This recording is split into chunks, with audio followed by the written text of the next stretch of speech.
इसका हर एक वचन है अनमोल रतन। ऋषि मुनि बोल रे, पाले प्रभु प्रिय।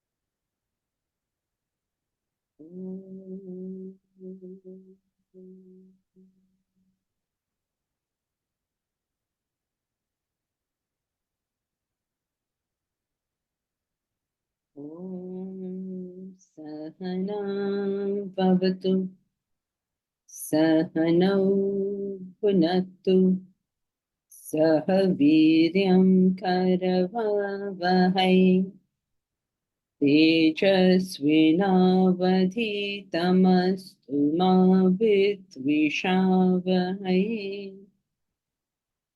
ॐ शान्ति शान्ति शान्ति।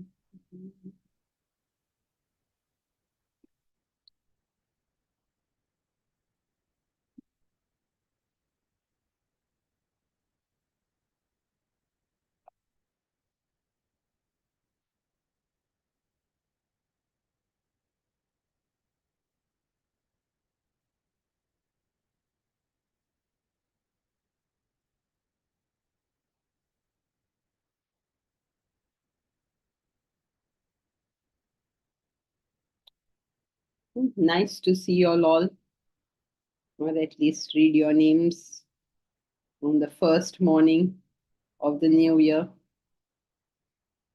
This year be auspicious and full of light for all of us, and we live up to the values that we ourselves espouse. We are studying, fortunately, what is perfection in a human being? What is that state of realization that we are all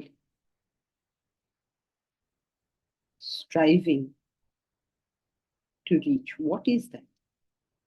We already studied what it is internally. Now we are studying what it is externally. And the first and most important thing you recognize about the external is that all the external is very different between sages and saints. If you look at it, it's wide variety. There is Rama, who is a prince. He's the king of the land. There is Krishna, who is a prince of the land. There is Kabir, who is a weaver. There is Guru Nanak, who had a shop. You see a wide variety. There is Tyagaraja, who sang and sang and sang. And Swami Ramatirtha, who was a brilliant mathematician. In fact, we're going to do one of his explanations of Vedanta in terms of mathematics soon. So wide variety. Some of them were very quiet. Ramana Maharishi never spoke a word. Krishna, on the other hand, is full of, you can't restrain him. You can't tell Krishna keep quiet. He won't keep quiet. He won't let us have the class peacefully if he was here. He will go and do something. He'll go and pull Aparna's hair or something. And then she'll think, oh, what is this? What is this? In the meanwhile, then he's run off to Elsie and he's made some big sound behind her. And she's like, oh my God, what happened here? He won't let us study properly. Different. Rama Maryada Purushottam. If he was in the class, he would behave like an ideal human being. Krishna would behave in everywhere other. Anybody who was being naughty and sitting at the back of the class, he will make them more naughty. So wide variety, right? In all this various behavior is so different. So who is the sage? Why is he so different? This is what we have to understand today. So some of them went to the Himalayas or the forests and nobody heard of them again. Some of them stayed very much within their families, lived normal lives, their normal life, whether he was being a weaver like Kabir or he was being the king like King Janaka, different. Now, all the names I mentioned, I don't mean to say that they are all self-realized souls, but either self-realized or close to self-realization or something very highly developed. So when we, sorry, so when we try to understand what this is all about, we are left baffled. So now he's going to explain to us how is it? How is it that they are so different? And very important, because they're so different, very important that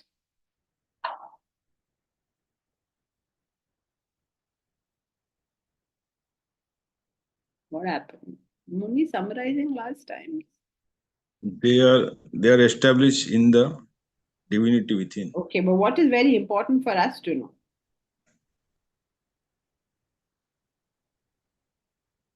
They got objectivity.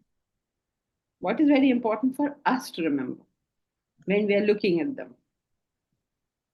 That they're still detached? That we cannot judge them based on how we see them behave. What did Deep Raj say? Let me see.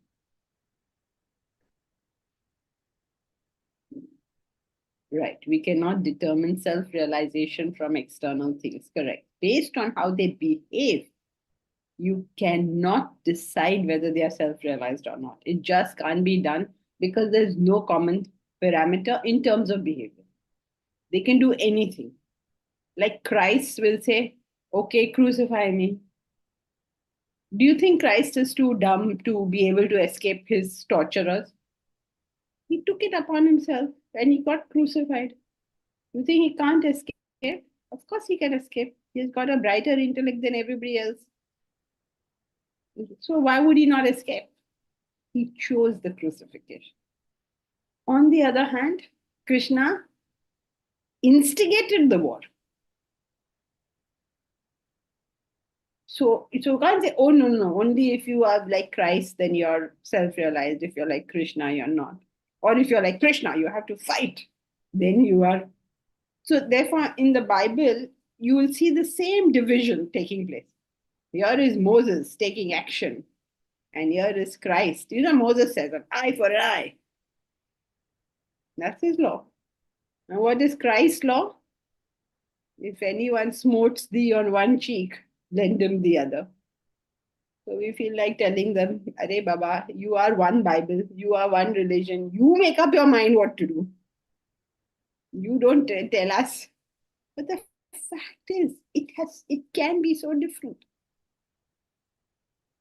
Similarly, here you'll see some scriptures, they're all about peace, and some are all about fight.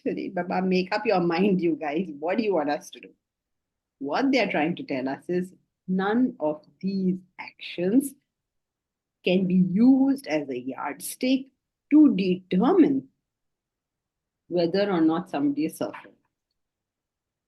This point has to be clear before we move on. Is this clear? No behavior, no external yardstick. Whether they're rich, they're poor, they're married, they're not married, they're efficient, they're not efficient. No external yardstick can be used to determine their degree of closeness to the self or self-realization.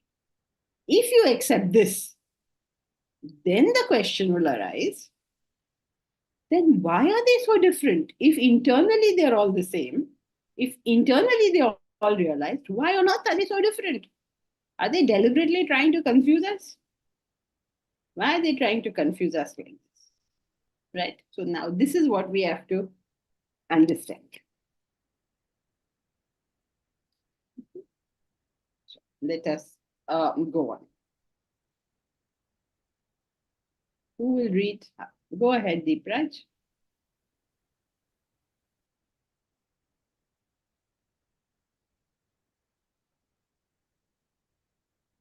No, you can speak. Who is it?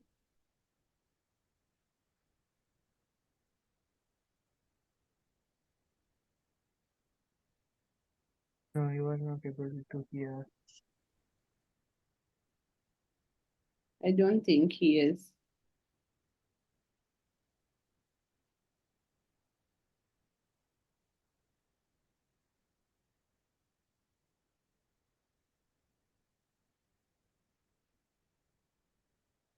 Then our claim of these people being self-realized is based solely on faith. Nope. In Vedanta, nothing, unfortunately, is based solely on faith. Life would be so easy if we could do that. No? I notice everyone else, it's so cool for them. They have to just say, you must believe. And everybody says, okay, fine. Here we are like, how come? Who said? How do you accept it? Unnecessary complications in our life. So, is it based solely on faith? No.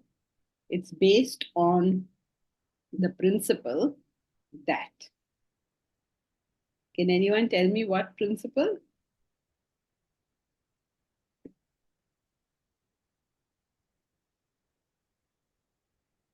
Okay, this was a tough one.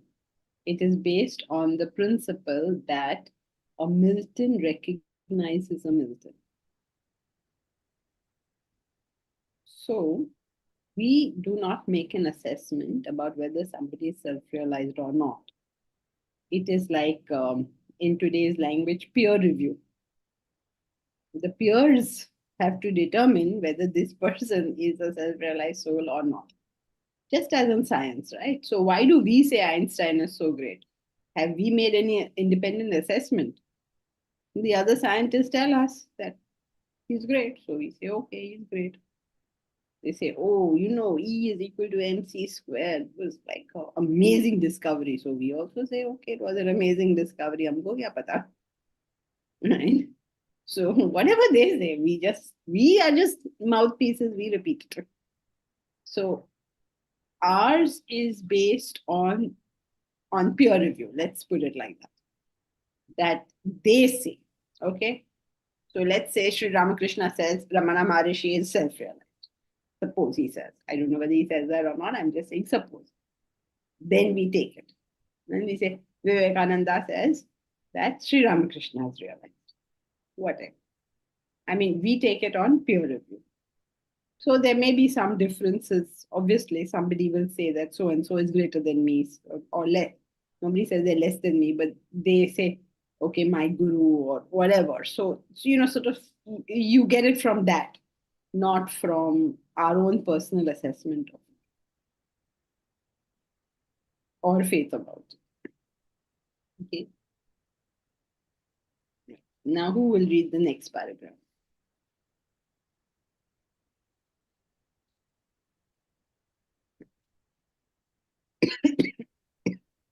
I will read Jankiji. Please. The ignoramus do not look into people's intrinsic nature. They are carried away by external demonstrations. They make a great blunder in considering pseudo-spiritual person as evolved souls. Some of these charlatans perform all sorts of fanatic feats. They are known as spiritualists who read a book blindfolded, repeat thoughts, communicate with departed soul, demonstrate such a sensational act. All that does not render them wholly spiritual. They are just as worldly as others, except for having learnt a special art. It may be admired as a skill, technique. There is nothing more to it. A spiritualist can claim no more divinity, knowledge of self than a brilliant technician can. So here he is telling ignorant people look they do not look intrinsic nature. They are just carried away by external demonstrations, and based on that thing, they are concluding whether he is a self-realized or is not. Uh, because anybody having some special skills skills doesn't make him spiritual. He is just some special technique is there. Very good. So Yeah. this is the normal understanding, right? Will you say that somebody is spiritual because he can do something? He can take a pigeon out of a hat, or he, I don't know, vibhuti comes from somewhere, or some miraculous thing we want to attribute to me. He can read my thoughts. He knew what I was thinking, or he blessed me, and then I became so rich. Something like that, something abnormal and out of the ordinary. So we look at all those things and we believe that these are somehow spiritual things. And so if you have the capacity, like you can, suppose somebody's mother has passed away and he tells you, okay, your mother has sent you this message. Say, oh my God, what a great person.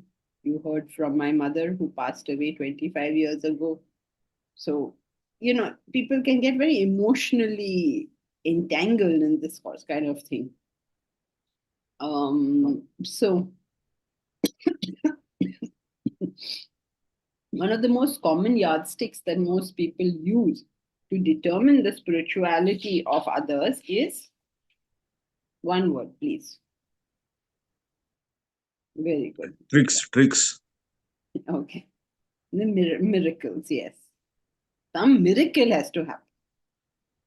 And the Christian church has even institutionalized this. Mother Teresa is a sage only when there is a reported miracle. Hey Baba, the fact that she came to what to her must have been a hellhole in India from Europe, isn't that a miracle itself? Suppose now suddenly Adip Raj decides to go to the Congo region and spend his whole life serving them there. You say, that is miraculous. How did that happen? That in itself is miraculous, right? Who will do this kind of thing? That is not enough miracle. Now she has to, I don't know what, do something fantastic. So people attribute this kind of fantastic things to spirituality. There's no connection between them. You could be very good at, I don't know what, some lying on a bed of nails, or I don't know what, whatever feat you're capable of doing. But that doesn't make you a spiritual person. This distinction has somehow got lost in India. Because you have the skill of doing some fantastic feat, whatever that feat be, it doesn't make you a spiritual person. They've given other examples of it. Who will read the next para?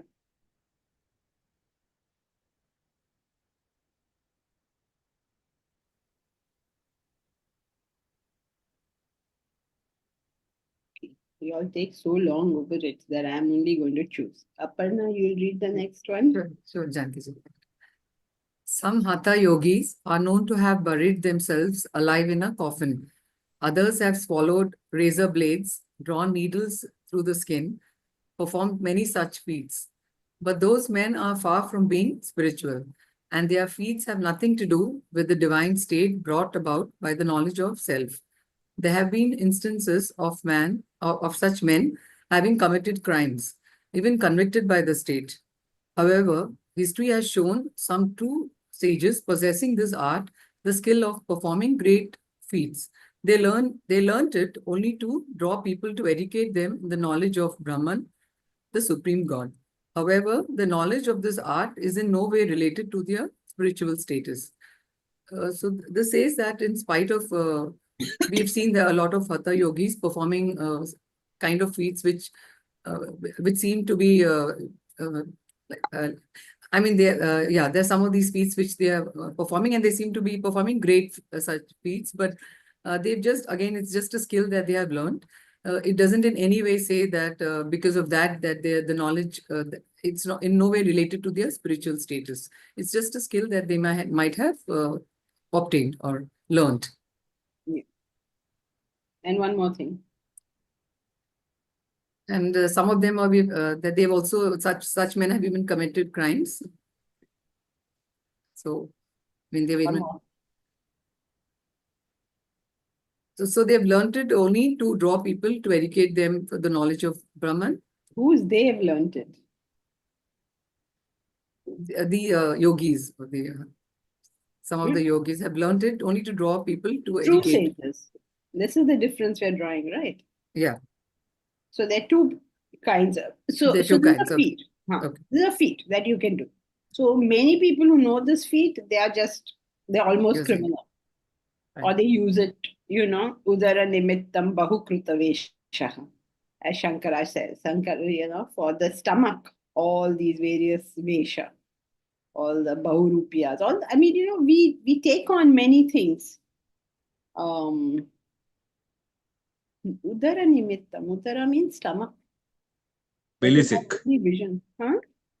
Belly sick. Yes, for the belly. Just for the stomach. So they will then use this feat to attract people, to earn money out of it, and in some cases do criminal activities. Okay, now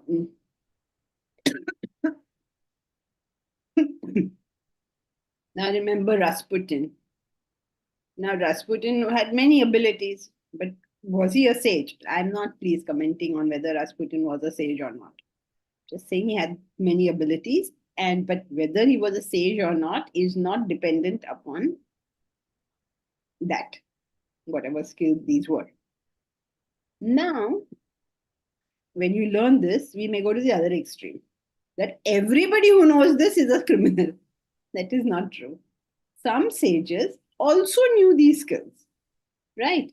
So there are some people who are maybe very good with language.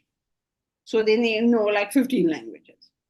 So most people know 15 languages and use it. Udara nimittam bahukruta veshaha. All that you're doing is to fulfill the desires, right? Basically self-centered activity.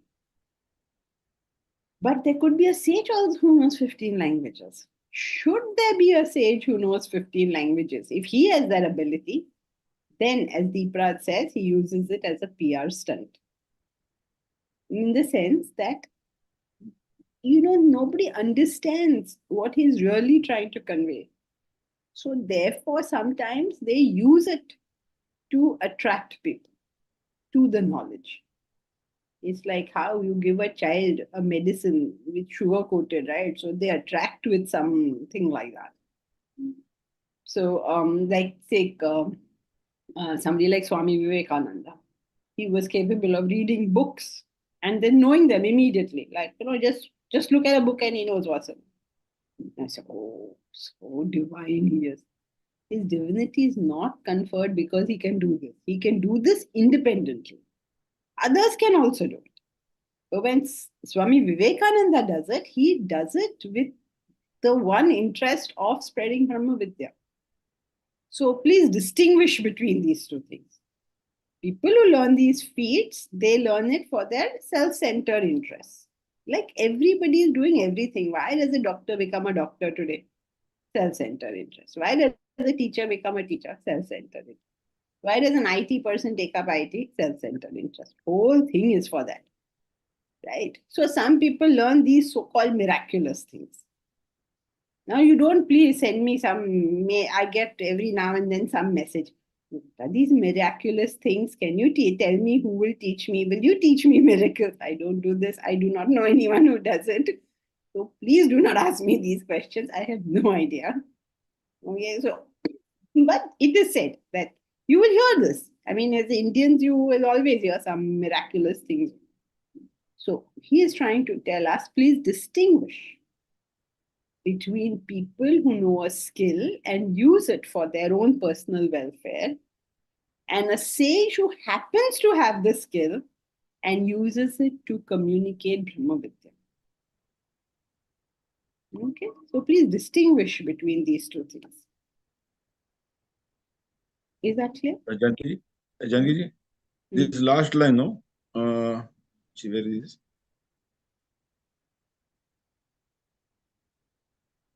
There is nothing more, spiritualists can claim no more divinity, knowledge of self than a brilliant technician can. Just can you elaborate on this thing? Means just because you have that particular skill doesn't mean you know Brahma Vidya. Doesn't mean you're a spiritually evolved person, doesn't mean you're loving, that your desires have reduced, that you're service oriented, that you have clarity of thought. Doesn't mean any of these things. Okay. Janki, one more thing. So one butcher is there, butcher. Whole day is killing animal. And suppose he is established in the divinity. So people will say, "What? This is divinity. Just go on killing animals. You will be established in divinity. How you will justify?" We don't need to justify. But yes, there have been examples given in the scriptures about butchers who were supposed to be self-realized people. The thing is, you have to always see things in context. And that's where we sometimes sort of fail. Let us say, for argument's sake, okay, here is a person whose only skill is in doing this. Right? There is people, if he stops being a butcher, people are not going to turn vegetarian. So, what is the service he can contribute? Maybe butcher in the most human possible way. Maybe that's what he does. I don't know. The important thing is we have to not associate a profession with spirituality, ability with spirituality, with anything with spirituality other than the simple universal love, universal service, and clarity. These are the only three things, nothing else. And if you want to put it in a even briefer way, then you can say, what is Vedanta doing to you? What is spirituality doing to you? Goodness and good sense. That's it. You must be a good person and you must have good sense. So, what is this education? It teaches you what is goodness and what is good sense. But what is the end result? This must happen. That we are good people with good sense. Otherwise, you'll be so good that you're an absolute idiot. Or you use good sense so much that you forget about goodness. So, when you're able to live your life in a way with goodness and good sense, that means with purity and discrimination. That's it. That's all it is. Just a simple human being. So now, can this butcher do that? If he can do that, well, he's an evolved soul. And if he can't do that, well, he's not an evolved soul. It's as simple as that. So now why they give examples like this? They'll take a butcher, they'll take some really awful things they will take. And they'll say, even these people are great souls. So that we learn what through stories, what we are learning through logic through a book. In the book, how do we say it? We say, you should not judge sages and saints from how you see them act. Now, if you tell this to most people, they'll say, oh, so boring. Ye class mein kuch maja nahi hai.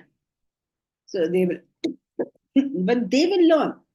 Okay, you know the story of the butcher, right?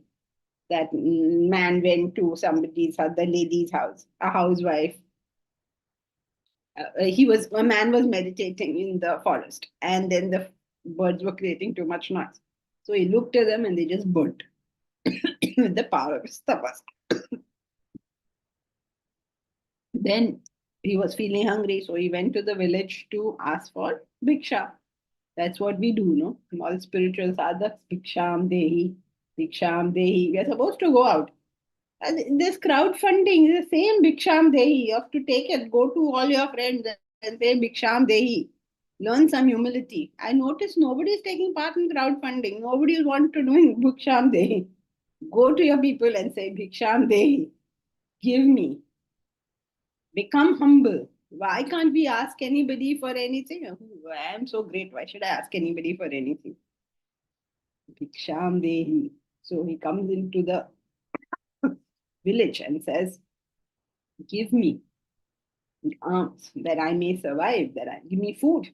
To which the lady, the grihastha. Now you please notice that this lady is doing her household work, which is considered by most people as no work at all. So she says, wait, I'm finishing my household duties. I will finish them and I will give you your bhiksha. So the saint and the sannyasi from the forest, he got very upset. He said, what nonsense? The sannyasi has come to your door and you're telling me to wait? What nonsense? Give it to me right now. You know how some of these sannyasis are, no? They're almost militant. Like the way they'll ask you for money is like, there's no bhiksham dehi. There's like, I'm holding you by your throat like that. So that lady turned around, looked at him and said, I am not a crow in the forest that you will look at me and I will burn. So this sannyasi was like aghast. How does this simple housewife know that what I just did?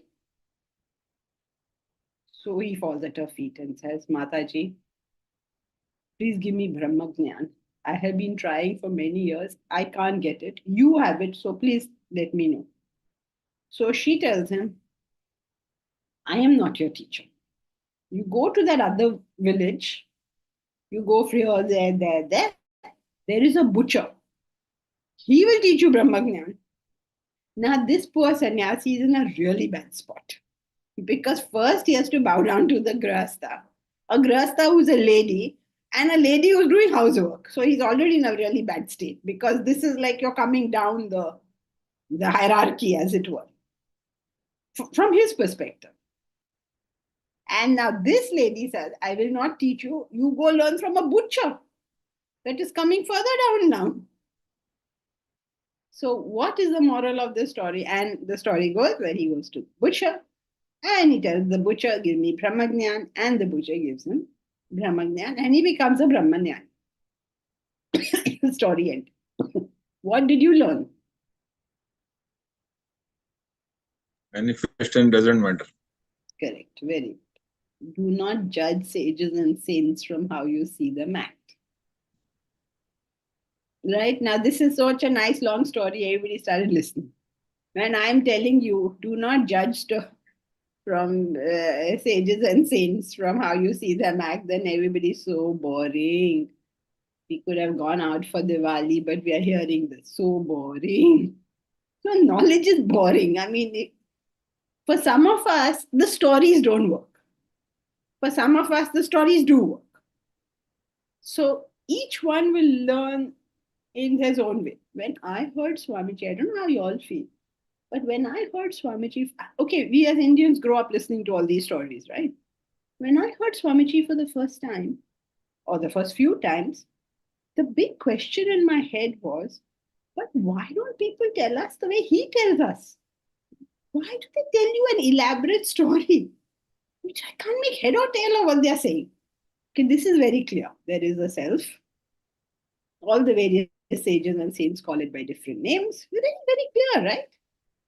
So now if you're in this class, you probably just state it. But the stories have a little mirchi masala that we can put inside. So is that clear? How do we justify? We don't. We go back to the scriptures and see this whole story, long story. Moral of the story is you really can't tell how take a terrorist. Is a terrorist a good guy or a bad guy? Depends on who's deciding, right? There's an Israeli soldier gone to war there's a Palestinian man gone to war. Who is good? Who is bad? These are complex questions. Because are we discussing a human being or are we discussing the cause? You may agree or disagree with whether Israel should be there or should not be there. But what about the human being who's actually gone to war? What do you make of him? What do you make of the soldier who's fighting in the Pandava and Kaurava battle? Would we say all soldiers fighting for the Kauravas were bad people? The text goes out of its way to establish that it is not so. It's very surprising. Yeah, because it's so easy, no? The Kauravas are the bad forces, the Pandavas are the good forces. But that human being who's fighting there, is Bhishma a bad man? Now, here is where ethics becomes a matter of debate and discussion. So do we justify it? I don't know if we justify it. But we have to understand what are the yardsticks by which we should decide this.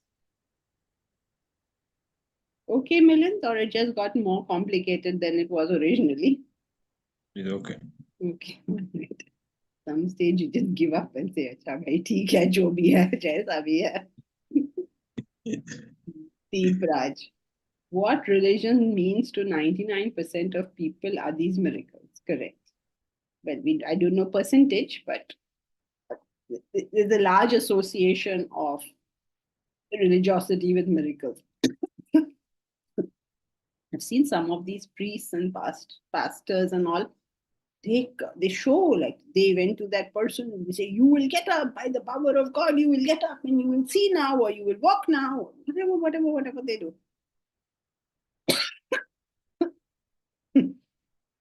These sages should have made some disclaimer about this, or maybe they did and people just forgot. Yeah, there is nothing a sage can say that teaches us anything, frankly. That is why I remember one of the most beautiful Subhashitams. The person who doesn't have his own prajna, what use are the scriptures? Andhena darpanasya kim. For a blind man, what use are the scriptures? Is a mirror. So similarly, when we don't have our own intellect, the scriptures can't teach us anything. You know, some people read the Bible and they went out on crusades. Some people read the Bible and became Saint Francis of Assisi. Now, who is right and who is wrong? Are both right? I don't know, but whatever we study, even here, it's like across the board, okay? These are human traits. Here also, some people are reading the Bhagavad Gita and they are militant. Some people read the Bhagavad Gita like Gandhi and say it is all service. Some people read the Bhagavad Gita like Swami Ramatirtha and say it's all Jnana. Now, who is right? Who is wrong? What is the Gita? Each one is going to filter it through their own equipment. So is it a right interpretation? Is it a wrong interpretation? Each one is going to decide for themselves, right? So what can the poor sage do? You should actually feel very sympathetic. बेचारा इतना try किए जा रहा है, किसी को समझ कुछ आ ही नहीं रहा है. Very sad, no? So he may have done anything. Andhasya darpanena kim. What? The sage business is the worst. Truly, Deepraj, be warned before you wander inside. It's the worst of the lot. You will keep on talking. Nobody will understand a single word. After some time, you'll realize you yourself haven't understood a single word. It's a bad business, yes. Okay, so this is clear up to this point. Cannot judge them. Especially don't look at miracles. Then don't argue that point by saying that no, Vivekananda could do these miracles. Okay, if he could do them, doesn't mean that everybody who does them is a sage. He could read books and get them immediately. Doesn't mean anyone who can read a book and get it immediately becomes a sage. Ram Tirtha was excellent at mathematics. That doesn't make Shakuntala Devi a sage. Okay, so please get the correlations. Right. This much is clear. Any questions up to this point?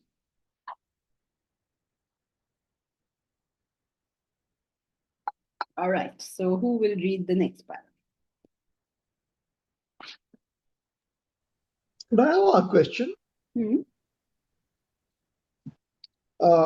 So if why is Sri Krishna's, they are self-realized souls. If you're just a regular self-realized soul, why is the Bhagavad Gita and his teachings taken as the authoritative, text of the land? What makes him so special that we follow his book as the so-called Bible? This choice was made by a particular person down the ages. There is no particular, somebody decided that this was the book that represents Hinduism, and it has been sort of what's the word I'm looking for? Sort of re-established or thing, because the three acharyas spoke of it. And when the three acharyas do anything in common, that's reinforced. Thank you. So when the three acharyas do anything in common, that becomes a big thing in this country, in our tradition. So similarly, the particular Upanishads, 11 Upanishads spoken of by all the three acharyas. So whenever all the three acharyas speak about it, then it becomes particularly significant because they took it up to speak about it, and they are considered to be the great teachers. So there is no particular, there is no, I can't say there's no particular significance. Of course it is. But the Vedas are there, the Bhagavad Gita is there, Brahma Sutras are there. All of these are, all three are the Prasthanatrayi, as you well know. So why is it particularly significant? In fact, why this particular Gita of his? Why not Uddhav Gita? It's not that this is the only one he's given, right? He's given two Gitas. You're aware of that, right? There are two Gitas as spoken by Sri Krishna himself. There are many Gitas. No, there are many Gitas, but Sri Krishna's Gitas are two. Yeah. So why one of them and not both of them? So all these are, we have a very old and ancient tradition. For 10,000 years, this is going on. So somebody does something, then it gets reinforced by other great people doing it, and so on and so forth, I suppose. Otherwise, why not Ram Gita? Why is Ram Gita not significant? What about Ashtavakra Gita? That's a major book, a major contribution. So, no real answer to these questions. So what is the contribution and what is the understanding of an avatar? I mean, they say Krishna is an avatar. So he's not just a self-realized person. So what is the idea of an avatar in that sense? Okay, so avatar is one who has crossed over. Par gaya hai, sort of, avatar. So to have crossed over. So those who have crossed over are the avatars. Basically, it means self-realized souls. But when you call these people self-realized souls, that doesn't kind of fit. Because if you see a Sri Ramakrishna, you see Sri Ramana Maharishi, you see Swami Ramatirtha, okay, you can accept them as self-realized souls because there's a very clear trajectory that they were born, they did this sadhana, this is how they did their sadhana, this is what they did in their sadhana, and then they realize the self. There's a pretty much clear trajectory.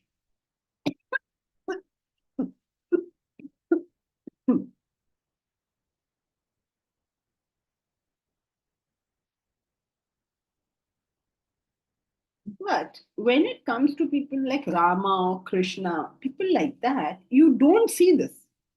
There is no very clear trajectory that is reported to us. I mean, the others also reported, they are also reported.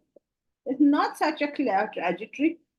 From the very beginning, these people are shown to be masters of the game, like Krishna is born and his miracles start. He's like an infant.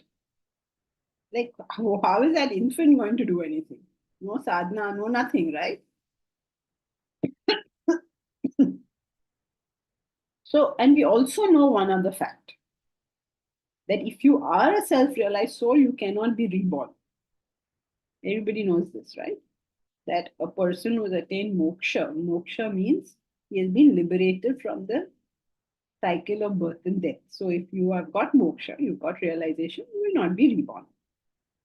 Now, all of this we don't know how to fit together, right? So far, so good. First thing is, you see no sadhana, you see miracles right from the beginning. Also reported. You see them as self-realized souls right from the beginning. We also know a self-realized soul cannot be born by definition.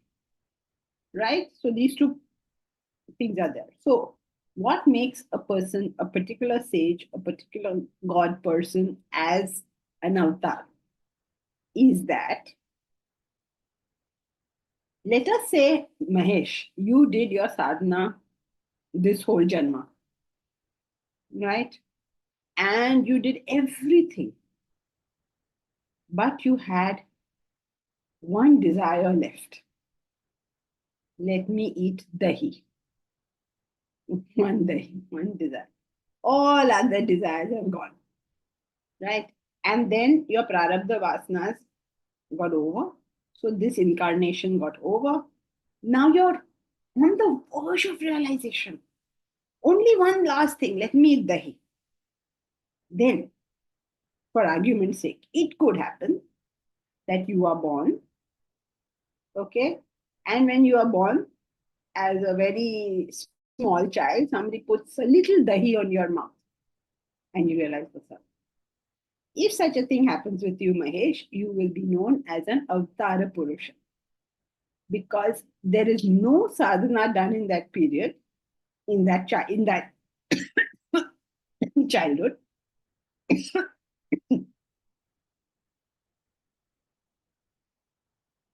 But there is self-realization report.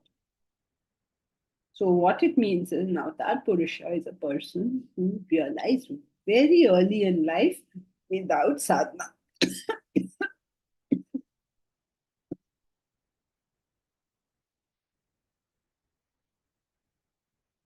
So let's say that a person was left with only one desire, security, for instance. Then the person died. Then he was in the womb for 9 months. The desire for security was complete. And then he was born, realized. So right in the beginning of life, when realization is taking place, such a person is known as Avatara Purusha. So then the stories that we have that, Krishna is an avatar of Vishnu and Ram is an avatar of Vishnu. So those are just tales to placate the bhakta, or what is that That's a significance? fact. They are all avatars of Vishnu. Buddha is an avatar of Vishnu. Christ is an avatar of Vishnu. So I'm just wondering that, sorry. Vishnu means all pervading. That's all it means. The word Vishnu means all pervading. So all of these are the all pervading. That's all it's saying. We lost the language, and with the language, we lost the culture, and that creates all this confusion in English. Now, Avtara Vishnu means, and you know, right? There are so many avatars. There are some 9 avatars, which are some. How many avatars? 9, no? Which are Dasha avatar. Dasha Dasha avatars. Okay, so these are the topmost 10, as it were. Otherwise, everybody and everything is an avatar of Vishnu. Who's not an avatar of Vishnu? If you bring any great person, he will be called avatar of Vishnu because if he's a self-realized soul in this country. Haven't you heard? Christ So is even an avatar of Ramatirtha is Vishnu. an avatar. Huh? So in that sense, even Ramatirtha is an avatar, and No, Ram Tirtha, you see sadhana, no? no, but You if have you go by seen avatar of sadhana when Vishnu, not. Sorry? if you go by avatar of Vishnu, which is all pervading, then when Ramatirtha became self-realized, he became an avatar of Vishnu. Is that correct? It is correct technically, but that's not how usage of the term. The usage of the term avatar is only when you have realized very soon after birth. Well, I thought Ram had a guru Vasishtha, right, who sort of taught him Brahma Vidya. So he wasn't self-realized. He wasn't Purna avatar. You was all this stuff. They realized very early in life. Maybe he's realized by 7 years old. So it's not worth the debate. They realized very early in life. He was young boy of 7, he's going to kill Rakshasas. How is that even possible? But even Adi Shankaracharya realized very early in life. He's also considered Vishnu. He's a Shiva avatar. This is all opinion based. So let's not delve deep into it. Just in terms of definitions, Avatara Purusha is that person who has realized very early in life for the purpose of our definition. And his Prarabdha Vasanas are not over.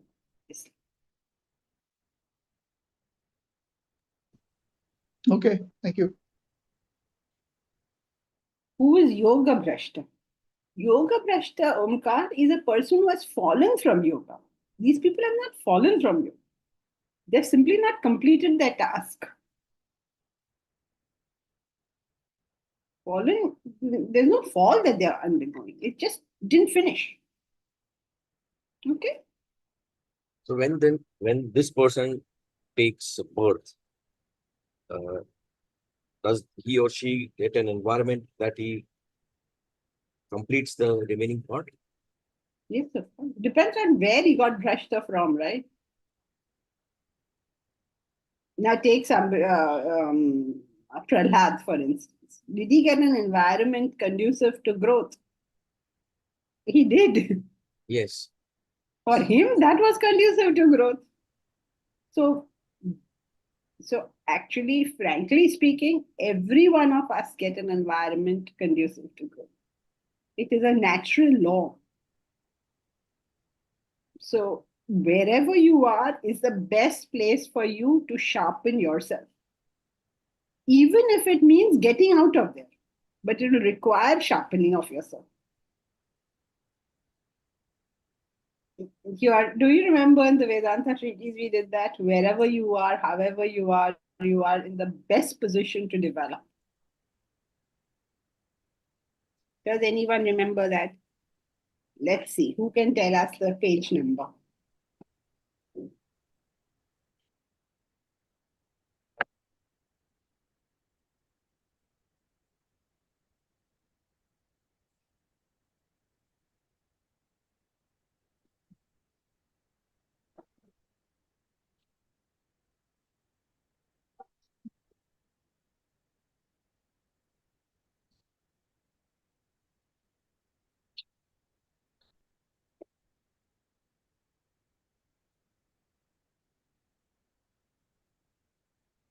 Nobody remembers it.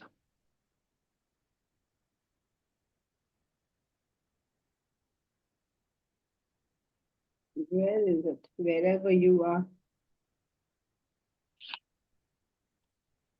There are the 3 transactions.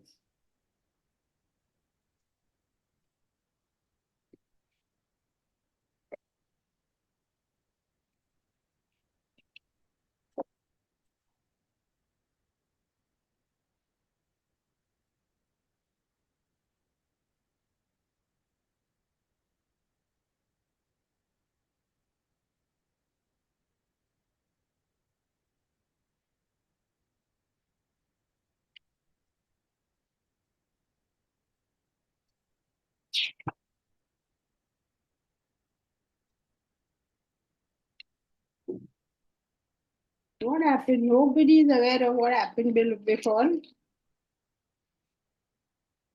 Where is that poem gone? Was somewhere around the poem. Remember which poem he discussed it with? Itna to remember karo.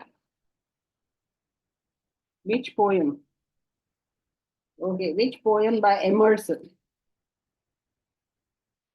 Oh gosh, you've done only one poem by Emerson, so why would you not remember? Mountain and the Squirrel. Yeah, very good. Now we have to locate. Okay, I've located the poem. Now we have to locate. Okay, it's on page 47 in my book. I don't know what it is in your book. This is my book.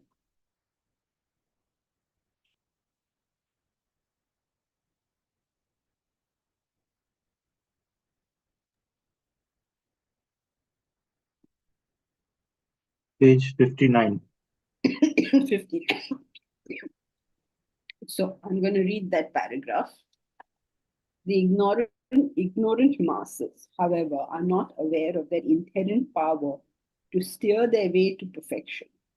Instead, they boast over their mundane achievements or bemoan their failings in life. They suffer from either a superiority or inferiority complex. You must be careful not to develop either complex. No one is superior or inferior.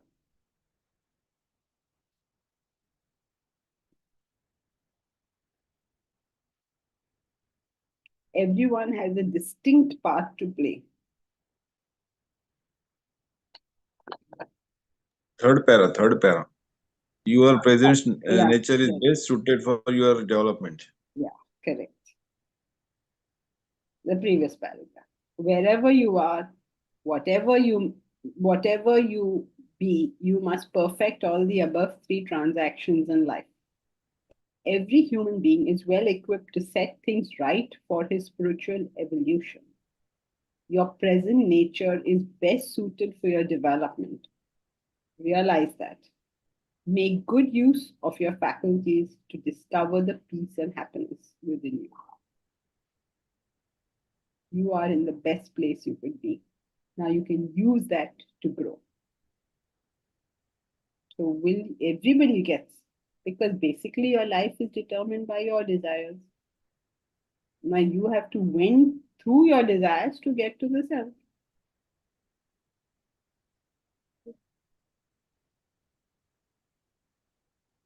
Right. Deepraj, Buddha can...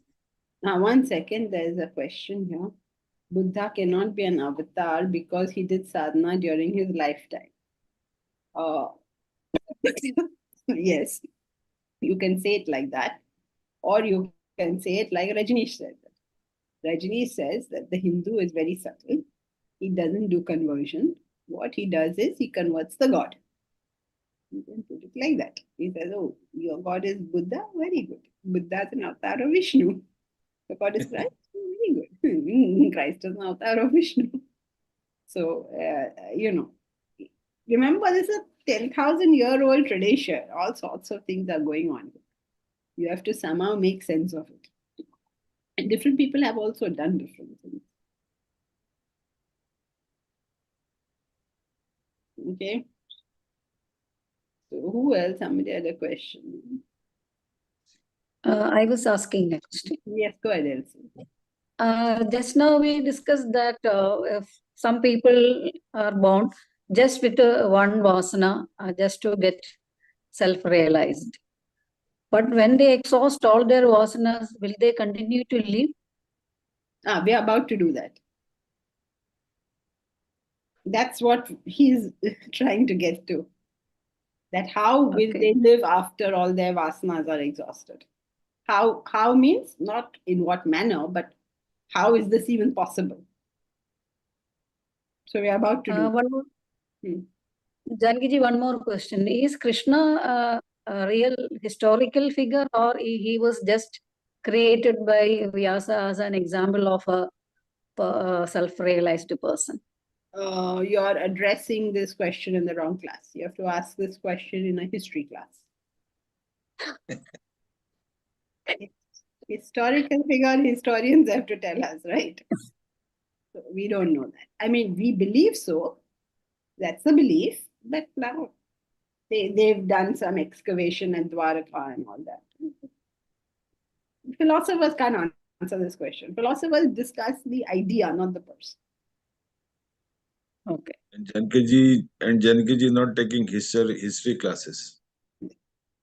Or any other classes. No feats, no miracles, no nothing. Okay, Elsie, so sorry, but beyond the realm. Doesn't matter. I just a curiosity. That's all. It doesn't matter whether. That's right, isn't it? That's why a philosopher doesn't deal with it. That's why you're in a philosophy classroom. Otherwise, you would have been in a history classroom. Because you realize at the end of the day, it doesn't matter whether there was Vyasa. It doesn't matter whether there was Krishna. There is a book. Exactly. Book is there. That means somebody wrote the book. Whoever wrote the book understood this thing.